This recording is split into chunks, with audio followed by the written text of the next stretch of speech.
Yeah. That tune kicks fucking ass, man. That's my album, man. I know a lot of people disagree. Most Pantera fans disagree with me, but Great Southern Trendkill is my shit. Yep. I mean, just the opening track comes up. Like, dude, it's everything I like. It's almost to the extreme level. It's just a hair before Superjoint. You know, it's just a hair tamer than that. I thought Far Beyond Driven was a little heavier than that one. No way. Are you kidding? I thought so. Sandblasted Skin and War Nerve. War Nerve is just meaty. Yeah, but you had Floods and Tens. And, yeah. You know, I mean, and Far Beyond Driven, the second half of that record is just weird. Yeah. I mean, there's some weird, it's great, but there's some weird stuff in there. These are lies and sunken cheeks. Yeah. Yeah, I don't get me wrong. Dude, Pantera did no wrong. Oh, yeah. They did no wrong by me, ever. That's my one musical regret is that I couldn't, is that Dimebag, got killed because I couldn't, take my stepson Dominic because that's one of his favorite bands, and it's like, they just were fucking destructive all the time. And if you were betting, would you have bet that it was those two that would die and Philip and Rex that would be alive? I mean, I could see Vinnie Paul with the heart stuff because he was always heavier and doing coke and he just beat the absolute shit out of himself. But yeah. I mean, Dimebag, the way that he went, I mean, no one's ever going to predict that. Well, no, that, I mean, if you were betting.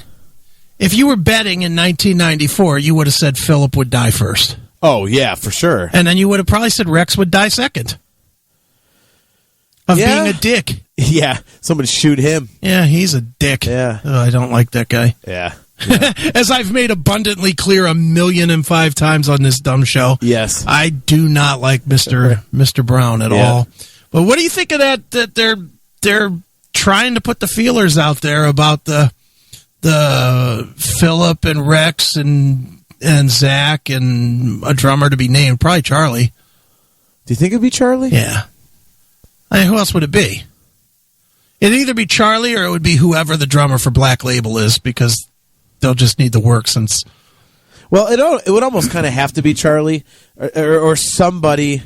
It would either be like Charlie... somebody with a name, because you can't... I don't think for a tour like that you can do no-name guy. But you also need somebody that's as powerful as Vinnie Paul, and Charlie Benante is like ungodly talented. Yeah. But he doesn't hit like a sledgehammer like Vinnie Paul did. No, he's a little dainty. Yeah, I mean, Charlie Watts, nice. Charlie Watts. Of course, Jim Jackal said that. Charlie Watts with his. Yep. Oh my God. Charlie Watts hits full blast, and it sounds like he's using one of those little fan things. Yeah. What I don't even know what that's called. The brushes. Yeah, yeah. I was a drummer. Yeah, little fan thing. Sure you were. The little fan thing. No, I mean, I would go see it, obviously, just to hear some Pantera tunes live with half the band. But I mean, it's one of those bands you can't recreate. Like most bands, you could get scabs in there and it sounds the same, but Dimebag, the way that he played and the riffs and stuff like that, you can't replicate it. Well, and it wasn't only the music.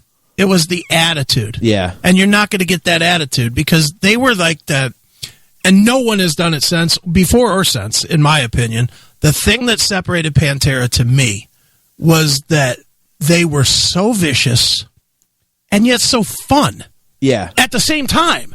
I mean, at the exact same time, you would have Dimebag, throwing whipped cream bombs at people and throwing Blacktooth into the crowd. Yeah. And then have Philip going, "There's nothing wrong with saying white power." Yeah. I mean, it was such a yin and yang at the same time. They almost seemed like if you just watched them without, like, if you were deaf and you just watched Pantera, you would swear that they were sloppy as hell. Yeah.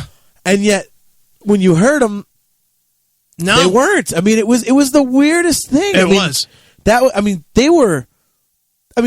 They're legendary, don't get me wrong. Yeah. Mm-hmm. But I still think they were underrated in a lot of ways because of stuff like that. Mm-hmm. Personally that they would go up on stage like fucking bomb. Yeah, bombed out of their gourd. And they could still play like that.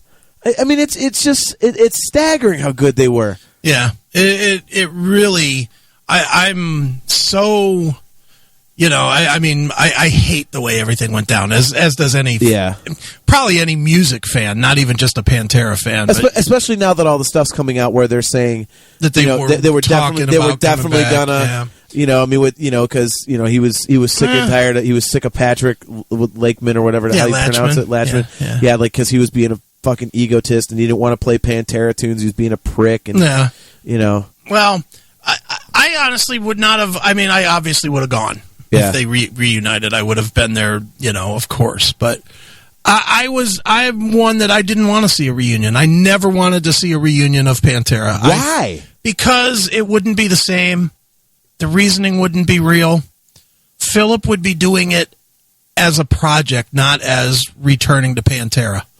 I do believe that. I believe that Philip got away from Pantera, and I know this from having personal conversations with Phil.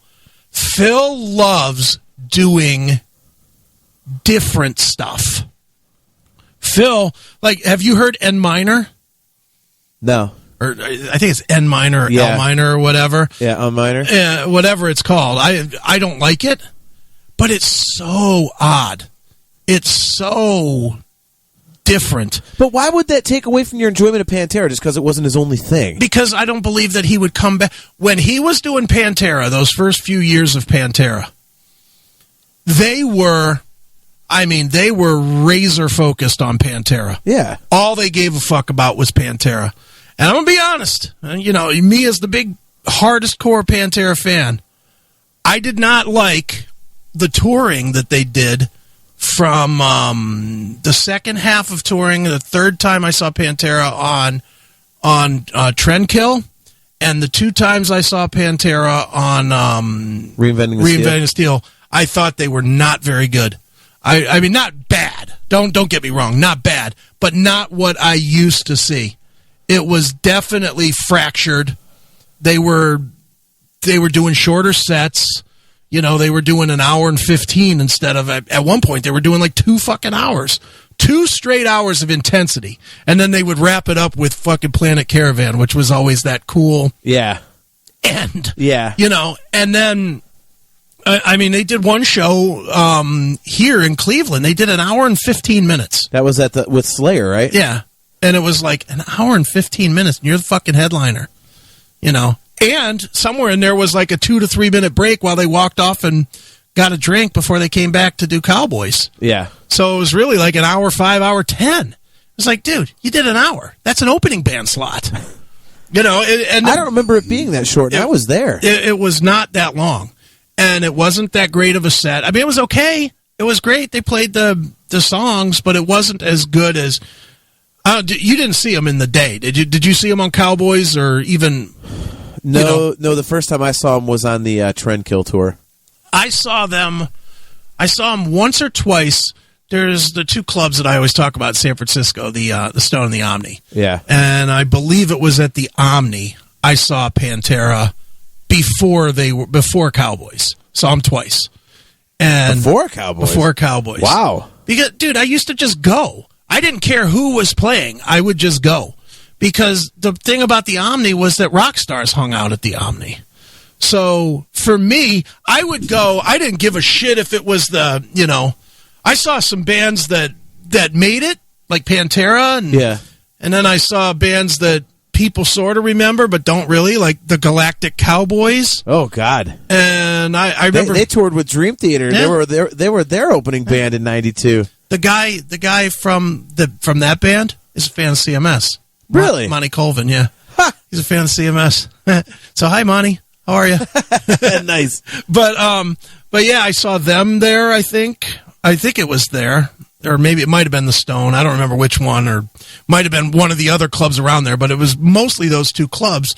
And I most of the time went to the Omni because there was always rock stars there. And I've told the story before about hanging out with Jim Martin. Yeah. Jim Martin from Faith No More. And just sitting at the bar with Jim Martin. Yeah. And being like, wow, that's fucking Jim Martin. That's the epic guy. Yeah. and that's where I met Zakk Wylde, was at the Omni. And the rule was you weren't supposed to fuck with the rock stars. Well, I knew who he was. Yeah. I certainly knew who he was, and that was on, he was just hanging out at the bar. Bought him a beer. Was like, hey, how you doing, buddy? We talked for like 35, 40 minutes. And he was more than happy to drink my beers that I kept handing him, and I kept handing him beers. Right. So that was how I met Zach.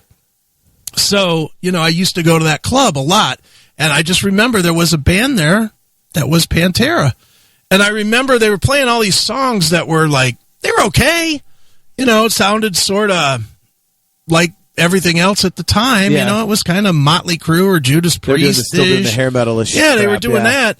And then at the end of the set, they were like, we're going to play something new that we're working on. And, it's a little bit heavier than what we've been playing all night, but we hope you guys fucking dig this, whatever. And it was Art of Shred. Yeah. And it was like, whoa, where did this fucking come from? Yeah.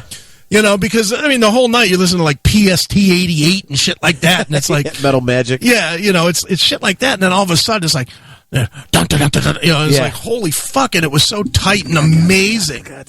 And, so I saw Pantera a few times. So, fast forward to, I don't know, this was when I was living in California. I was in the military in California, and I was in the barracks for some reason. I was picking up somebody, to take, because I lived off post, so I never went to the barracks. Yeah, but I was in the barracks for some reason, and my friend Rich's room, and we're just hanging out, and he's like, "Dude, you got to hear this fucking band." And I was like, "Okay, cool." He was like me and him were like music buddies. Yeah. Me, him, and this guy Dave. We used to go to concerts together and shit. Okay. So he puts this disc in, and all of a sudden it's like, yeah, and I was like, "Ooh, this is like my shit." Yeah. I'm like, and in my mind I'm like, "What is this? Like Metallica or something?" And it's sort of like Metallica, but it doesn't sound like that. And it didn't sound like anything I'd ever heard. And when it kicks in, it was like, and I was like, oh, I gotta have this now. And I said to my friend Rich, I was like, dude, let me take that home, and I'll rip it, and I'll bring it right back. I'll take it home.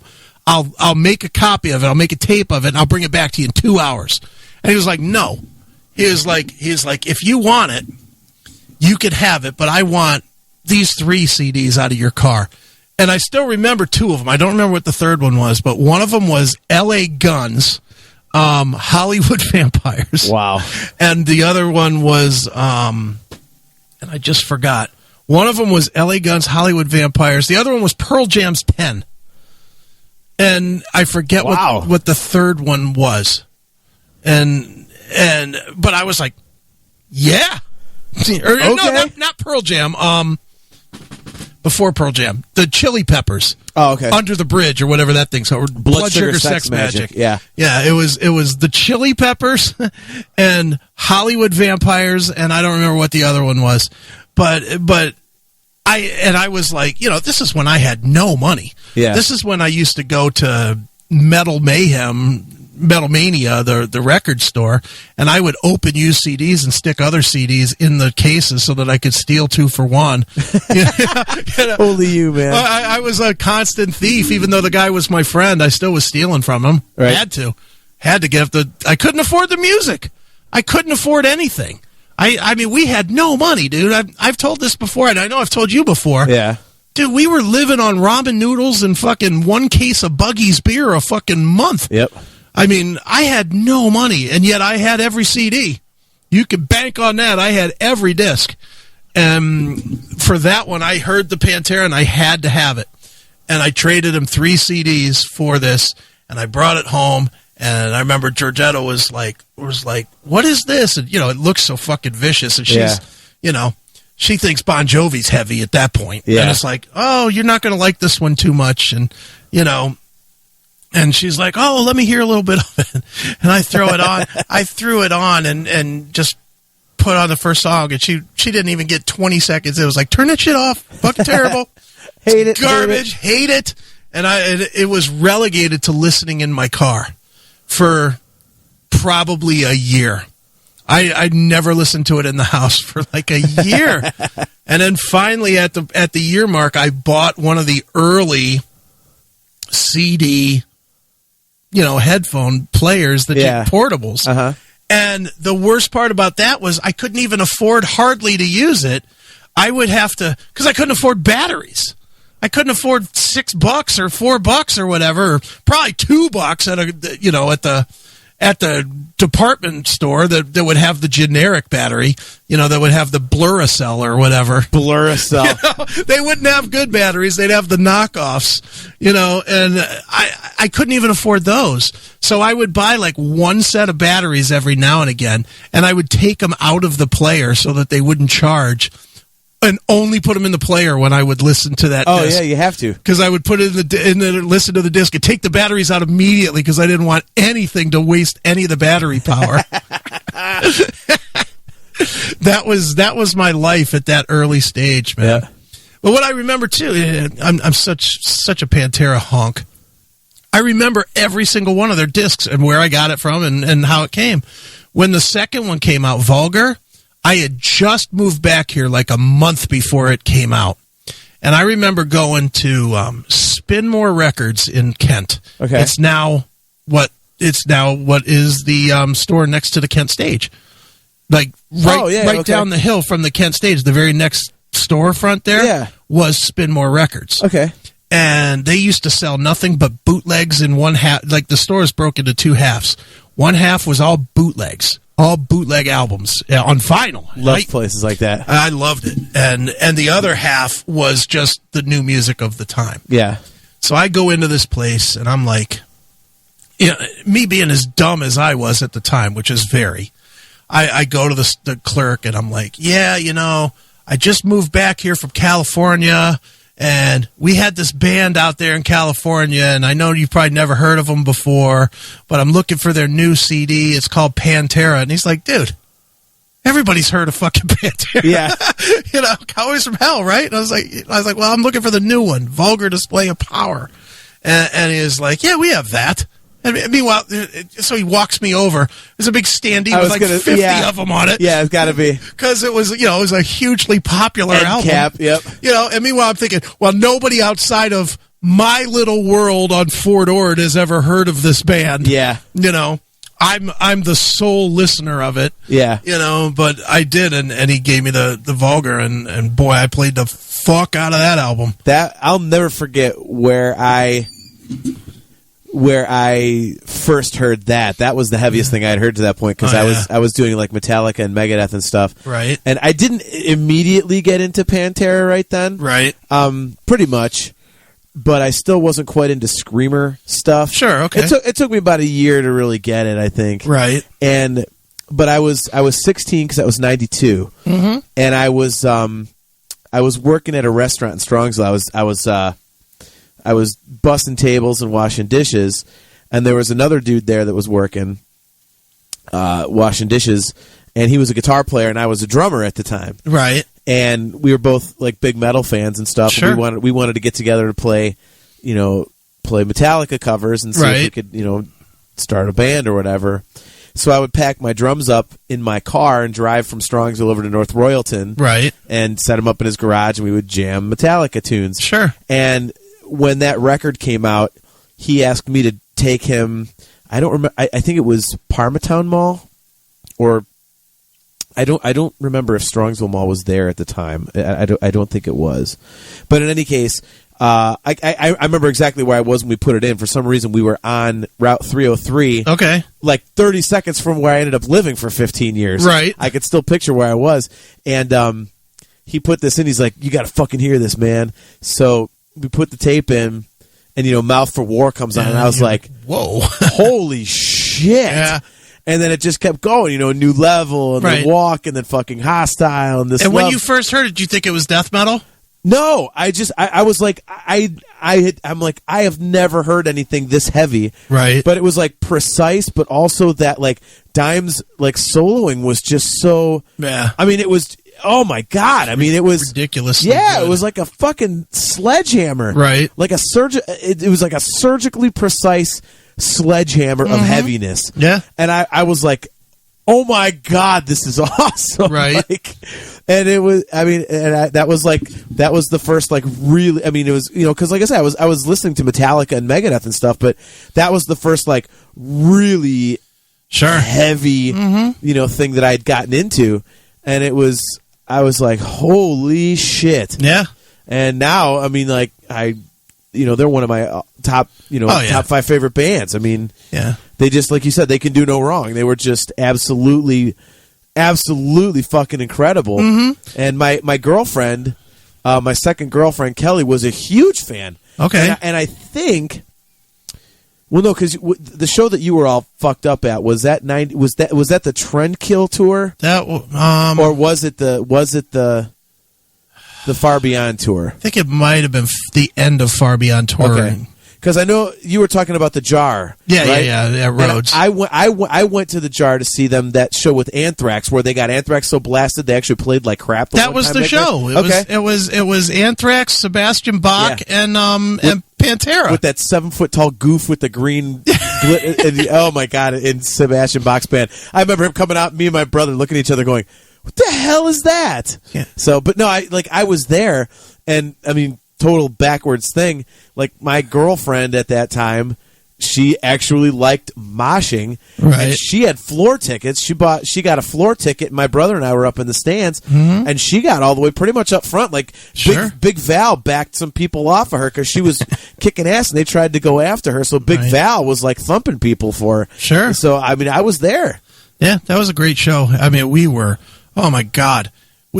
First of all, the fact that I got to be, they are my number one band ever. Right. And I got Van Halen, you got Pantera. The fact that I got to be friendly with those guys. Yeah. And I'm still, I'm still friendly with Phil.